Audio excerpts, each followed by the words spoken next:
안녕하십니까. 엿보새입니다. 떠오르는 아침 해가 짙게 깔린 안개 속에 갇혀 제 모습을 드러내지 못하고 있는 이곳은 경북 영주 무손마을입니다.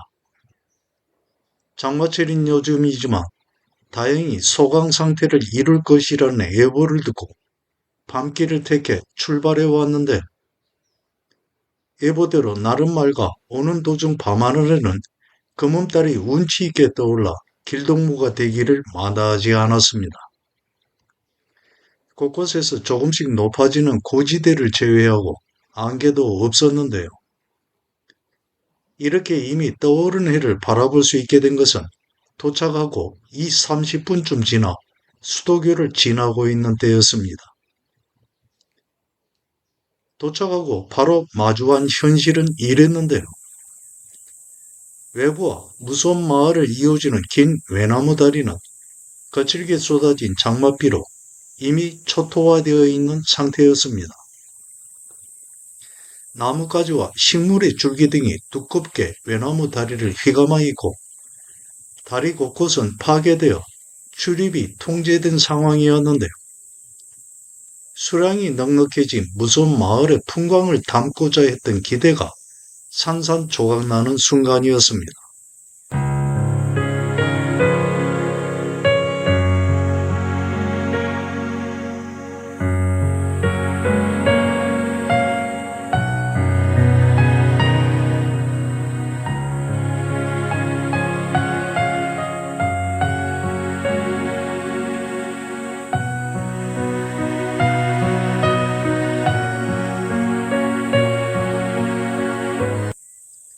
장마비로 유량이 늘어난 내성천이 있고 수분을 저장하고 있는 나무가 많아서인지 이곳 무서운 마을에 이르니 짙은 안개가 자욱이 깔려 해가 떠오를 시간인 아침 5시가 되었는데도 아직 어두운 기운이 모두 거치지 않고 있는 상태였습니다. 마을 쪽으로는 듬성듬성 숲의 형태와 가로등 불빛만 식별되는 정도였는데요.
마을의 가로등도 꺼지고 수변을 따라 이동해 차가 다닐 수 있는 유일한 다리인 수도교로 이동해 마을로 들어가야만 했습니다.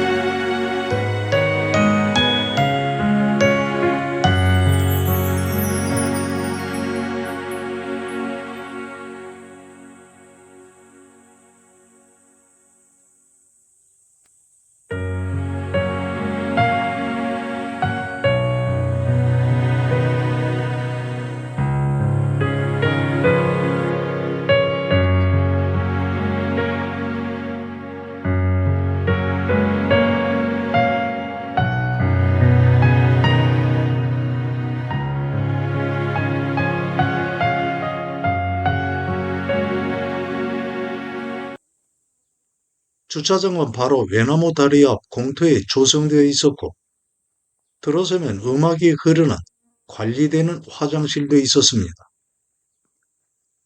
이곳 무선 마을에도 데크를 설치해 둘레길을 만들어 놓았는데요.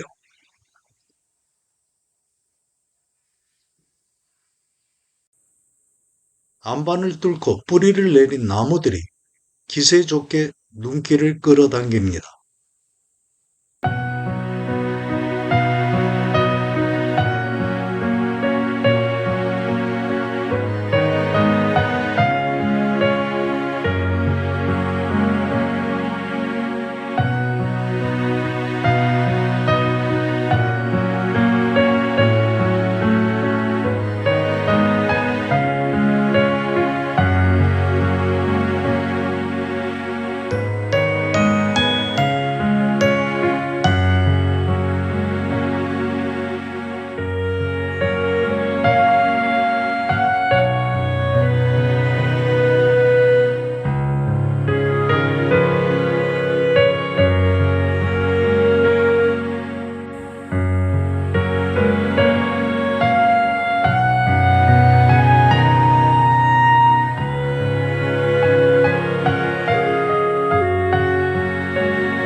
최고의 전망을 가진 이곳은 거울 사도의 별장으로 사용해도 손색 없을 것 같은데요.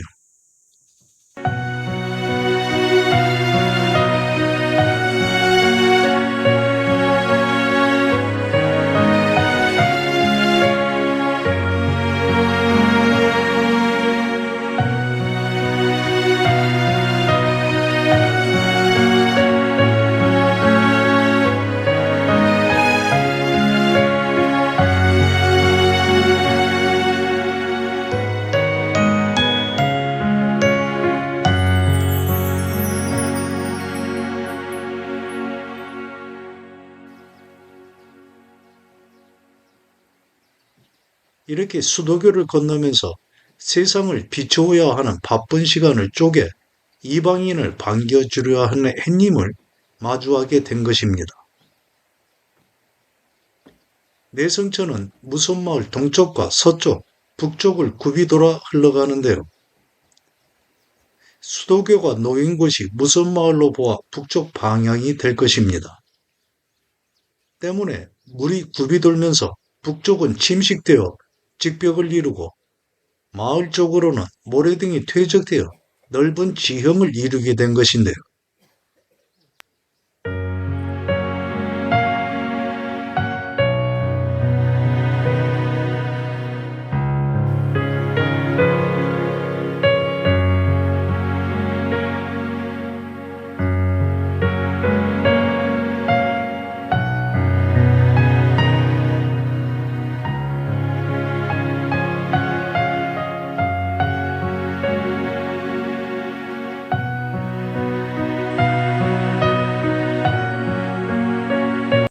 희미하게 두 마리의 제두르며 가운데 백로가 아침 먹이를 찾아 은밀하게 물고기를 기다리고 있습니다.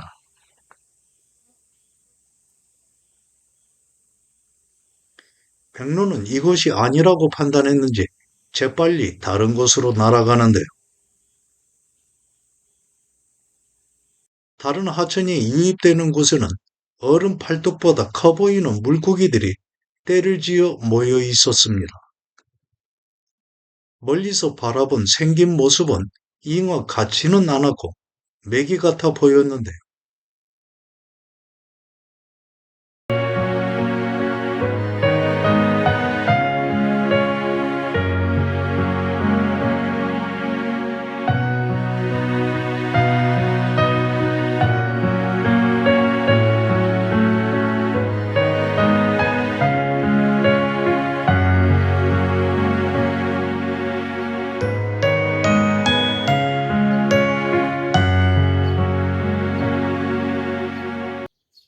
이곳 무손마을에는 여러 채의 고택과 초가가 이전의 모습을 그대로 유지한 채 마을을 이루고 있습니다.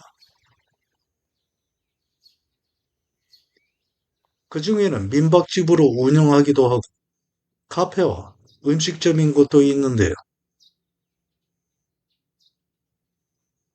안개에 갇혀 아직 깨어나지 않은 마을 모습은 마치 상투 틀고 집신 신으며 살던 예전의 마을에 돌아온 것 같은 착각을 불러일으키기도 했습니다.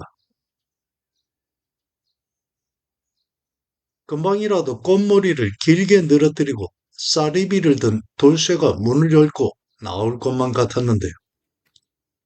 아니면 곰방대를 입에 물고 뒷짐진 심보 고약한 영감님이 대문을 박차고 나오면서 헛기침을 크게 내뱉기라도 할까요? 이 시간이면 집집마다 밥 짓는 연기가 굴뚝을 통해 새어나왔을 것입니다.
원수는 외나무 다리에서 만난다고 했는데, 그래서 이곳에 오면 반드시 제 원수가 누구인지 알 수 있을 것으로 생각했는데, 모든 것이 틀어져 버렸습니다.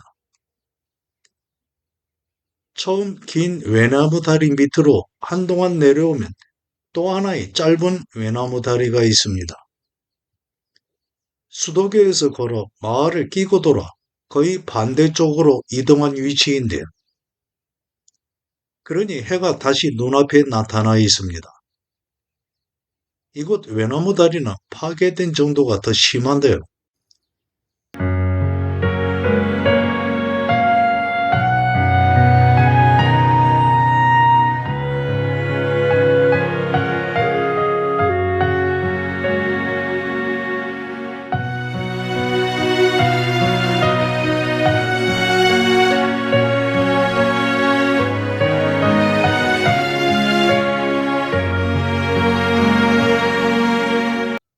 날이 맑아 시야가 훤할 때에는 마을에 사는 상민이 외나무 다리를 건너고자 한다면 반드시 반대쪽을 먼저 살피기도 했을 일인데요. 중간 몇 곳에 한 방향인 사람이 비켜 서 있을 공간이 만들어져 있기도 하지만 양반하고 다리 중간에서 맞닥뜨리는 것은 불편한 일이기만 했을 것입니다.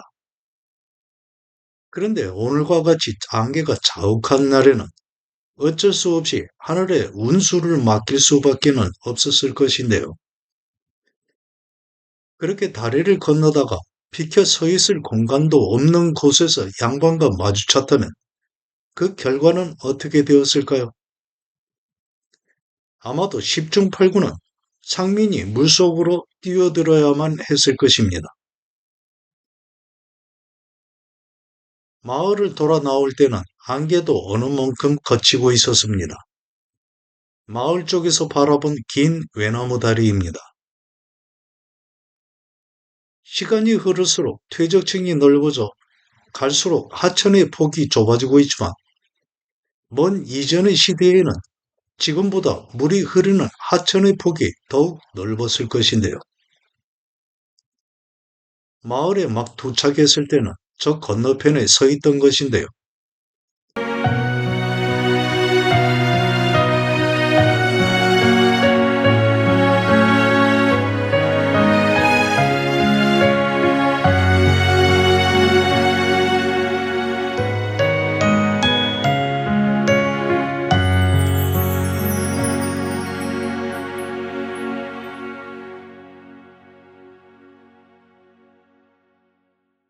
10여 년도 지난 때 추석 지난 가을에 이곳을 처음 방문했었습니다.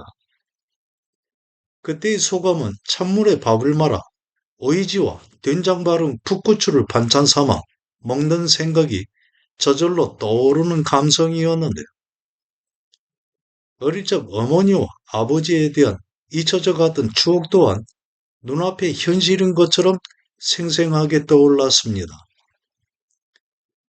햇살이 부담스럽지 않은 가을날에 돗자리를 펴고 누워 한가한 풍경에 젖었다가 밤이 되면 풀벌레 소리를 들으면서 밤하늘의 별 구경을 해보는 것도 무척이나 기억에 남아 오랜 시간 추억이 되어 삶의 향기가 되어줄 것입니다.